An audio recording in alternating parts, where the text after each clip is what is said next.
but we just have not done nearly enough necrophilia today. Right. We cannot skip out on the necrophilia. So this one is very curious, and I think it's something that developed more with like millennials, because we're the people that are farthest away generationally from a vibrant labor movement, while still being old enough to write books.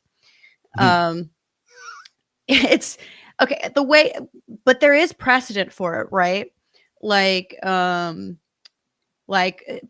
Luther King, not a popular guy in his day.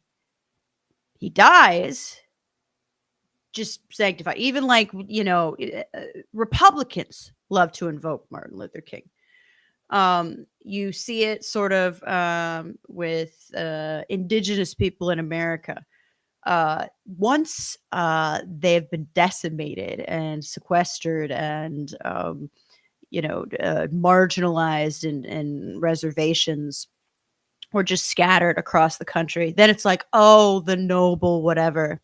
People like people when they're missing, when they're gone, when they're dead. Liberals tend to like people better, or when they've already lost. And I betcha, I'm putting bets on it now. At some point, there is going to be a Palestinian memorial, day or whatever acknowledgement in America. After, of course, all the worst things happen to them. And I think a lot of leftists or whatever, particularly in academia, like to do that with the labor movement now. I mean, again, back to the Native American thing. It's not just that they like these people who have been absolutely treated horrible throughout history. They don't really pay attention to actual living like indigenous people. They're more obsessed and fixated on the genocide and the absence of people, because that's more appealing, right? It's always way easier to like someone who isn't there, because you can pretend they're a perfect little angel. So yeah, basically you want to, they kind of want to fuck the dead. Yeah, not to put too fine a point on it. So you talk about this in the context of I guess you kind of tastefully don't say the name of the person you're talking about in the book. So I'm so tasteful. Like I'm talking about his book. I didn't use his name. Anybody who's interested enough could look it up in the footnotes. But I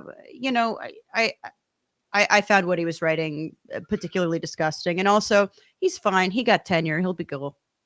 Yeah. I'm not too concerned. But in your critique of this person, right? You're talking about this view critique of his book.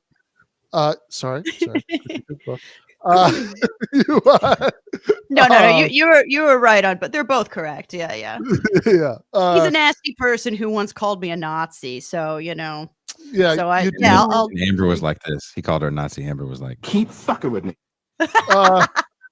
Yeah, I mean, you do have a riff in that section of the book about shitting on the University of Chicago where he teaches from a great distance. So it's I don't know how much we're going to separate these things, but yeah, in the critique of the book, right? So you talk about how this person has this view that it's sort of okay that, or at least we shouldn't sort of pine for the industrial labor force of yore, or try to bring it back, because really the sort of worker organizing that's like, this sort of should be the locus, where the action is now is about care work, which, one of the main examples is, hospitals and hospices and things like that. And, this in some ways goes back to the conversation that we're having at the beginning about the memoir aspects of your book and about, growing up in Indiana and all of that. And certainly,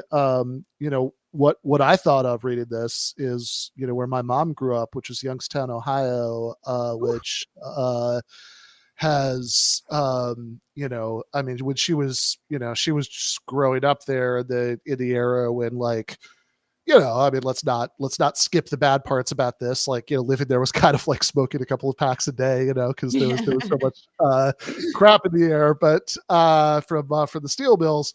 But everybody had a job at the steel mill, and and now, that's not the case, to put it mildly, right? I used to go. My ex-wife and I, when we were driving back and forth between New Jersey, where we lived, and Michigan to visit my family, would often stay with a relative of mine who still lived in Youngstown, and like it's pretty fucking grim, right? Yeah. As it exists now, and I'm not going to go into the urban decay porn details of that, but that's but it certainly creates this much greater need for care work, and and you kind of, I think you make a lot of substantive points about what's kind of wrong with that vision, strategically, about what's sort of factually wrong about the idea that manufacturing never even completely went away to begin with, etc. But I mean, I think you also say some very compelling things about what's kind of grotesque about this vision, that it's like, oh, we can have this, like, it's fine, we don't need manufacturing, we could just have these industries where we're caring for people who've been devastated by the loss of those things. And there is a certain aspect here of like feeding on the corpses of what we used to have. Yeah, why build bridges? We can build coffins. Oof.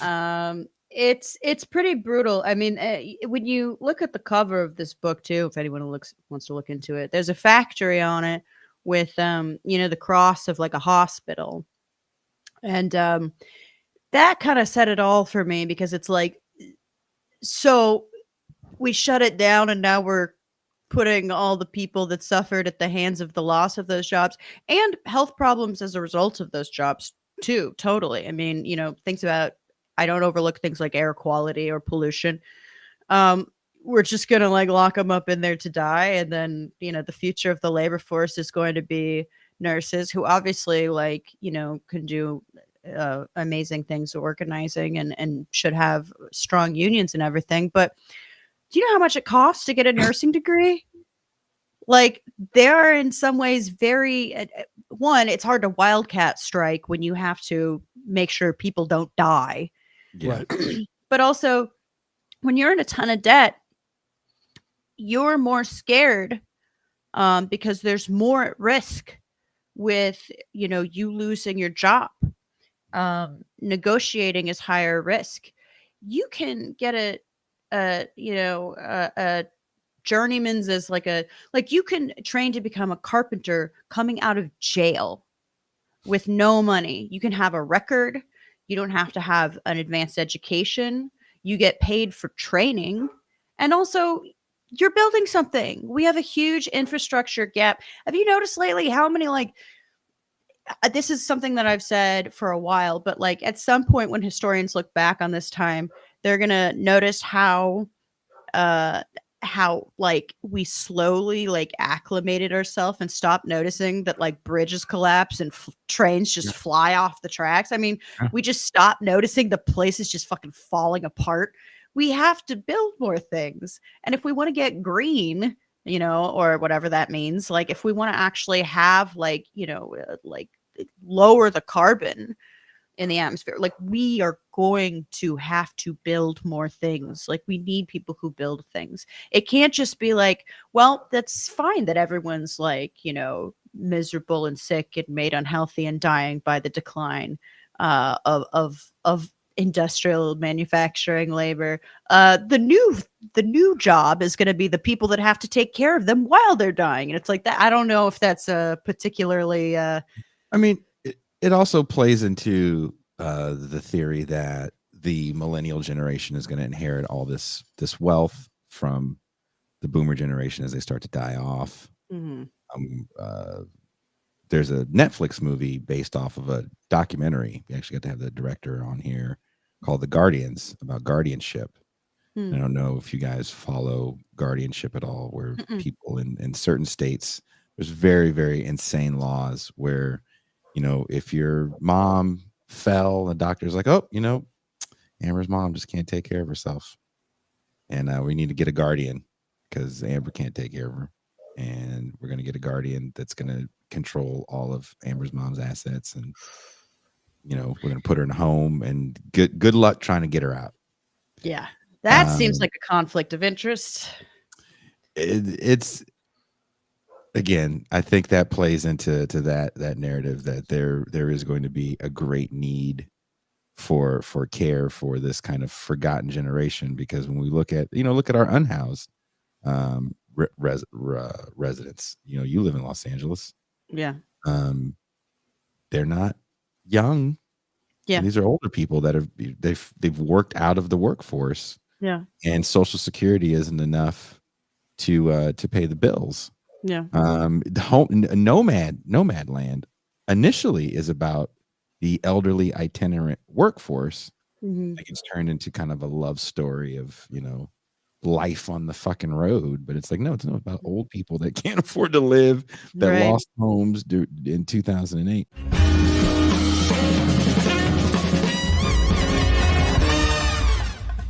You have been watching free public content from Give Them an Argument. To access every single episode of the show, the main show on Monday nights, all of the streams, all of the debate breakdowns, all of the patron-exclusive postgames on Monday nights, all of the patron-exclusive bonus episodes every week, and much, much more, go to patreon.com/Ben Burgis. I cannot resist ending this with, don't be foolish.